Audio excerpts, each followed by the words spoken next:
এই মুহূর্তের কয়েকটি স্থানীয় এবং আন্তর্জাতিক সংবাদ শিরোনাম এবং সেই সংবাদ শিরোনামের সঙ্গে আমাদের আগামী রাজনীতি, আমাদের জাতির ভাগ্য কিভাবে জড়িত হতে যাচ্ছে সেই বিষয়গুলো নিয়ে আলোচনা করব।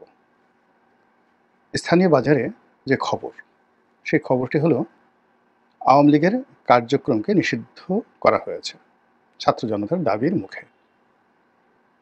মূলত এটা সরকারের একটা ব্লুপ্রিন্ট হতে পারে, অথবা এই কাজ করার জন্য সরকারকে বাধ্য করা হতে পারে। এটি নিয়ে মিশ্র প্রতিক্রিয়া রয়েছে। সরকারের সকলেরই মন ভার। তারা যে খুব উল্লসিত বা এই কাজ করার ফলে তারা যে খুব বিজয়ী হয়ে পড়েছেন, এরকম কোনো অভিব্যক্তি আমি তাদের চোখে দেখিনি। ছাত্র এবং জনতা যারা রয়েছেন, তাদের মধ্যে যে ঐক্য ছিল আগস্ট, সেপ্টেম্বর, অক্টোবর মাসে, সেই ঐক্যে সম্প্রতি ফাটল ধরেছে, ভীষণ রকম ফাটল ধরেছে। স্পষ্টতই সরকারে যে দুজন ছাত্র প্রতিনিধি রয়েছেন আর রাজপথে যারা আছেন, হাসনাত সার্জিস, তাদের মধ্যে বিরোধ এখন তুঙ্গে। এর পরের যে খবর, সেটি হলো সরকারের ভিতরে এবং বাইরে ডক্টর আসিফ নজরুলকে উদ্দেশ্য করে বা তাকে টার্গেট করে যে সকল কথা এবং বার্তা ছড়ানো হচ্ছে, তাতে করে এই ভদ্রলোকের জীবন রীতিমতো জাহান্নামে পরিণত হয়ে গেছে। তিনি অসহায় হয়ে পড়েছেন এবং এতটা অসহায় যে ফেসবুকে এসে তার নিজের মনের কথা বলতে হচ্ছে। আশ্চর্যজনক ব্যাপার হলো, তার সেই ফেসবুক যে কমেন্টগুলো, সেই কমেন্টগুলোতে তার পক্ষে কোনো লোক নেই এই মুহূর্তে। এমনকি তার একান্ত আপনজন যারা আছেন, যারা তাকে আদর্শ মনে করতেন, এবং সারা বাংলাদেশের শিক্ষকদের মধ্যে এই জুলাই পূর্ব সময়ে তার যে জনপ্রিয়তা ছিল, এমন জনপ্রিয়তা বাংলাদেশের কোনো বিশ্ববিদ্যালয়, কলেজ বা স্কুলের কোনো শিক্ষকের জীবনে জাতীয় পর্যায়ে ঘটেনি। একেবারে টপ অফ দ্য লেভেল।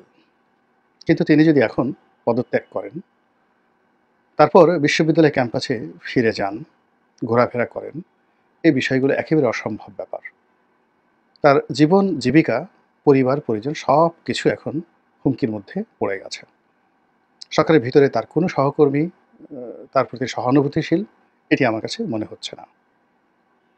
তো এরকম নানা রকম মৌলিক, যৌগিক যে রসায়নগুলো সরকারের ভিতরে এবং বাইরে চলছে, যে আমরা দেখতে পাচ্ছি।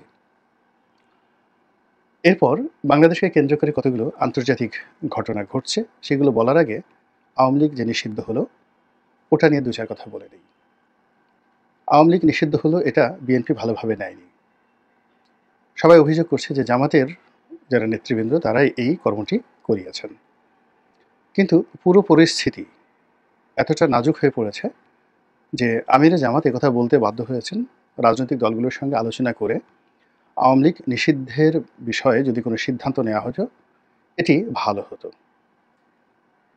অন্যদিকে শাহবাগে যে উত্তাল সেই ছাত্র জনতার সম্মিলন চলছে, সেখানে আনন্দ মিছিলের প্রস্তুতি চলছে আমি যখন এই ভিডিও করছি। আবার ছাত্র জনতার এক পক্ষের অবিসংবাদিত নেতা জনাব পিনাকি, তিনি লন্ডন থেকে না, ঠিক প্যারিস থেকে ঘোষণা দিয়েছেন যে আওয়ামী লীগের নিষিদ্ধ হওয়ার যে বিষয়টি, এটি উদযাপন করা দরকার এবং সেখানে জিয়াফত হতে হবে, এবং সেই জিয়াফতে চাকবুম চাকবুম চাঁদনি রাতে একটা বিখ্যাত বাংলা গান রয়েছে, সেই গানটা বাজানোর জন্য তিনি বলেছেন, এবং এই জন্য যত খরচ লাগে তিনি সেটা দেওয়ার অঙ্গীকার করেছেন। তো এই যে জিয়াফত, সেই জিয়াফত নিয়ে আমি আরেকটা ভিডিও করব, কিন্তু এখানে এই পর্যন্ত সেখানে শেষ করি খবরের বিষয়ে। তারপর যেটি বলছিলাম যে স্থানীয় এই যে আওয়ামী লীগ নিষিদ্ধ নিয়ে সরকার, বিএনপি, জামাত, অন্যান্য দলগুলোর মধ্যে যে মিশ্র প্রতিক্রিয়া, সবাই কাণ্ডজ্ঞানহীন হয়ে পড়েছেন যে কাজটা কি ঠিক হলো না বেঠিক হলো। এই কাজের প্রেক্ষিতে আমাদের কী বলা উচিত, আমাদের স্ট্যান্ড কি হওয়া উচিত, এই বিষয়ে সরকার, বিরোধী দল কিংবা আগামীতে যারা ক্ষমতায় আসবে বলে ধরে নেওয়া হচ্ছে, তারা কেউ স্ট্রিক্ট, কনক্রিট অ্যান্ড পয়েন্টিভ কোনো সিদ্ধান্ত জানাতে পারছে না বা বক্তব্য দিতে পারছে না। এবং এই দ্বিধাদ্বন্দ্বতা জাতির জীবনে মারাত্মক বিপর্যয় ডেকে নিয়ে আসে। আমাদের সীমান্তে দুটো বড় বড় সমস্যা রয়েছে, ভারতের সঙ্গে এবং মায়ানমারের সঙ্গে। মায়ানমারের সম্পর্কটি এখন আন্তর্জাতিক অঙ্গনে আমরা দ্বিমুখী চাপের মধ্যে পড়েছি।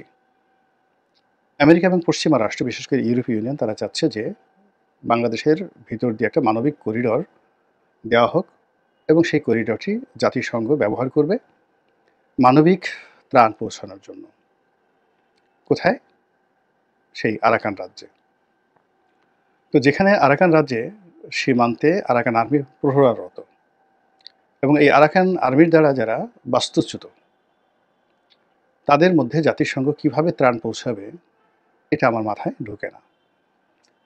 আমি সহ অন্যান্য যারা রয়েছেন বাংলাদেশের একেবারে অল্প বুদ্ধির মানুষ, তারা সবাই ভয় পাচ্ছেন, আতঙ্ক পাচ্ছেন যে মানবিক করিডোরের আড়ালে এই রোহিঙ্গা অঞ্চলে বার্মা অ্যাক্টের অধীন একটি নতুন রাষ্ট্র, সেটা খ্রিস্টান রাষ্ট্র হতে পারে, বৌদ্ধ রাষ্ট্র হতে পারে, মুসলিম রাষ্ট্র হতে পারে, এমনকি একাধিক রাষ্ট্র হতে পারে, ছোট ছোট রাষ্ট্র, সেটা গঠন করার জন্য আমেরিকা সর্বশক্তি নিয়োগ করছে এই মুহূর্তে, শুধুমাত্র চীনকে একটা উচিত এবং দাঁত ভাঙা জবাব দেওয়ার জন্য এবং ওই অঞ্চলে নিজেদের আধিপত্য বজায় রাখার জন্য। আর এই কাজে বাংলাদেশকে একটি ট্রানজিট পয়েন্ট হিসেবে তারা ব্যবহার করার চেষ্টা করছে ভয়ানকভাবে, যার আতঙ্ক আমাদেরকে পেয়ে বসেছে।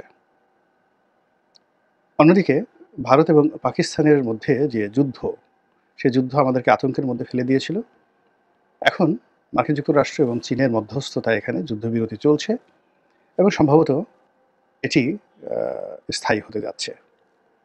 অতীতে যে কয়বারই ভারত এবং পাকিস্তানের মধ্যে যুদ্ধ হয়েছে, পুরো যুদ্ধটাই ছিল রাজনৈতিক। যখন দুটো রাষ্ট্রে শাসকরা খুব বিপদের মধ্যে থাকেন, তখন তারা এই সীমান্তে উত্তেজনা তৈরি করেন, আবার খুব তড়িঘড়ি করে সর্বোচ্চ 1 সপ্তাহ থেকে 15 দিনের মধ্যে এই যুদ্ধ নিষ্পত্তি হয়ে যায়। এইবারের যে রমরমা যে অবস্থাটা ছিল, যুদ্ধংদেহী যে অবস্থাটা ছিল, তাতে সকলের মধ্যে একটা সাসপেন্স চলে আসছিল যে পরমাণু যুদ্ধ বোধহয় শুরু হয়ে গেল। কিন্তু সেটি বন্ধ হয়ে গেছে এবং আমার ক্ষুদ্র বুদ্ধি নিয়ে একেবারে প্রথম দিকে যখন আমি ভিডিও করেছিলাম, তখন আমার কাছে মনে হয়েছিল যে এই যুদ্ধ বেশি দিন দীর্ঘস্থায়ী হবে না এবং এটা খুবই দ্রুত নিষ্পত্তি হয়ে যাবে। এবং এটি নিষ্পত্তি হয়ে গেলে বাংলাদেশের জন্য এক ধরনের বিপদ, আর নিষ্পত্তি না হলেও আরেক ধরনের বিপদ। যদি পাকিস্তান জিতে যেত, পুরো বাংলাদেশে পাকিস্তানি আধিপত্য, ইসলামপন্থীদের বাড়াবাড়ি, এটি মারাত্মক আকার ধারণ করত। আর ভারত যদি জিতে যেত, তাহলে আমাদের সর্বনাশ হতো। কিন্তু এই যে একটা যুদ্ধবিরতি, সেই যুদ্ধবিরতিতে ভারত যে সময়টা পেয়েছে, ব্রিদিং সময়টা পেয়েছে, শ্বাস নেওয়ার সময় পেয়েছে, এই সময়টিতে তারা বাংলাদেশে কূটনৈতিক চাল চালবে। এবং এখন আমাদের জন্য যে বুদ্ধির দুর্ভিক্ষ চলছে, চিন্তা এবং চেতনার যে দুর্ভিক্ষ চলছে, এই দুর্ভিক্ষের মধ্যে অস্ত্রের আঘাত, যুদ্ধের দামামা, এগুলোর চাইতে কেউ যদি আমাদের সাথে চালাকি করে, তারপরে আমাদেরকে ঠকানোর চেষ্টা করে, আমাদের সঙ্গে কূটকৌশল করে, এটি আমাদের জন্য রীতিমতো ডিজাস্টার। এর কারণ হলো গত সেই 15টি বছর ধরে ক্রমাগত জুলুম, অত্যাচার। তারপর সেই জুলাই আগস্ট থেকে আজ পর্যন্ত সরকারের সম্ভোগ গতি, সর্পগতি, সর্পিল গতি এবং তাল বেতাল, যেটিকে ডক্টর মোহাম্মদ ইউনূসের ভাষায় লড়র ভড়র, সব কিছু লড়র ভড়র হয়ে গেছে। এই লড়র ভড়রের কারণে আমাদের মন এবং মস্তিষ্কের উপর গজব নাজিল হয়ে গেছে। মন থেকে ভালো কোনো সুভাষিস আসে না, মস্তিষ্ক থেকে ভালো কোনো চিন্তা আসে না। ভীষণ রকম আমরা অস্থির অবস্থার মধ্যে আছি। এভরিবডি, দেশ, কাল, জাতি, সমাজ খুব সহজে ভয় পাই, খুব সহজে আনন্দিত হয়ে পড়ি, খুব সহজে কেঁদে দেই এবং খুব সহজে হেসে দেই। এরকম আমাদের একটা জাতিগত বৈশিষ্ট্য হয়ে এসেছে। তো এই সময়টিতে যদি কেউ আমাদের সঙ্গে চালাকি করে, একটা চকলেট দেখিয়ে বলে এটা বোমা, আর একটা বোমা দেখিয়ে যদি বলে এটা চকলেট, আমরা এই দুটোর পার্থক্য এই মুহূর্তে করার মতো অবস্থায় নেই। তো সেই কারণে ভারত যদি তার চাণক্য নীতি নিয়ে আমাদের সঙ্গে খেলে, এটি সংগতিকালীন একটা মহা বিপদ এবং বিপর্যয় তৈরি করে ফেলবে। তো সেই দিক থেকে শেখ হাসিনার যে চ্যাপ্টারটি, আওয়ামী লীগের চ্যাপ্টারটি, ভারতের সঙ্গে বাংলাদেশের যে সম্পর্কের চ্যাপ্টারটি, ভারত পাকিস্তান যুদ্ধের মধ্যে এটি চাপা পড়ে গিয়েছিল। এখন ভারতের যে ওয়েস্টার্ন ফ্রন্টে শান্তি স্থাপিত হওয়ার সঙ্গে সঙ্গে ভারত এখন ইস্টার্ন ফ্রন্টে, অর্থাৎ এই যে বাংলাদেশের সঙ্গে তাদের যে সীমান্ত রয়েছে, দীর্ঘতম সীমান্ত প্রায় 4500 কিলোমিটার, এই সীমান্তে তারা নজর দেবে এবং তারা এখানে দুটো বৃহৎ শক্তির উপর প্রভাব বিস্তার করবে। 1 নম্বরে আওয়ামী লীগ, 2 নম্বরে সেনাবাহিনী, 3 নম্বরে আমলাতন্ত্র, 4 নম্বরে তাদের যে ব্যবসায়িক গ্রুপ রয়েছে বাংলাদেশে, সাংবাদিক ব্যবসায়িক গ্রুপ, তাদের উপর। এবং এসব কর্মকাণ্ড করে প্রথমত এখানে যে সকল রাজনৈতিক শক্তি রয়েছে তাদেরকে আরও দুর্বল করবে, একেবারে যাকে বলা হয় সিকিমের পর্যায়ে তারা নিয়ে যাবে।